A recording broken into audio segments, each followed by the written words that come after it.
ဒီနေ့တော့ English စာအတန်ထွက်တွေကို native speaker လို့တော်ကြအောင်ဆောင်ပြီးပြောနိုင်ဖို့အတွက်ဒီလိုဝက်ချက်လေးတစ်ခုပေးမယ်။အဲ့ဒါကတော့ဘာလေးလဲဆိုရင် linking sound Okay ဒီခါလေးတွေးဖို့မလားတော့မသိဘူးဘာလို့ English speaker တွေကအဲ့လိုပြောရင်မြင်မြင်ပြောနိုင်တာလဲပေါ့နော်။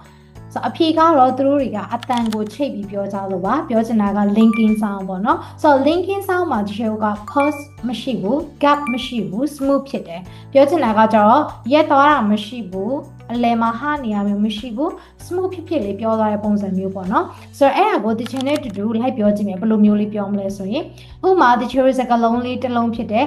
pick it up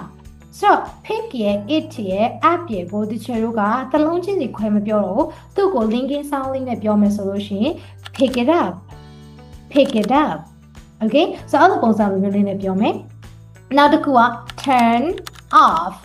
turn ရဲ့ off ရဲ့ပေါင်းပြီးတော့မှဒီချေတို့ဘယ်လိုမျိုးလေး linking လုပ်သွားမလဲဆိုရင် turn off Okay ဒီလိုမျိုးလေးပြောလို့ရတာနော်ပြီးရင်နောက်တစ်ခုပြောချင်တာကကျတော့ go out go ရဲ့ out ရဲ့ဆိုတော့တချို့တို့ကအဲ့ဒါကို linking လေးနဲ့ပြောမယ်ဆိုရင် go out အဲ့လိုမျိုးလေးပြောလို့ရတာနော်နောက်တစ်ခု next one လေးနဲ့ဒီချက် example လေးပေးချင်တာကကျတော့ in a minute ကိုတချို့တို့က linking လေးနဲ့ပြောမယ်ဆိုရင် in a minute အဲ့လိုမျိုးလေးပြောပြီးဆိုလို့ရှိရင်တချို့တို့က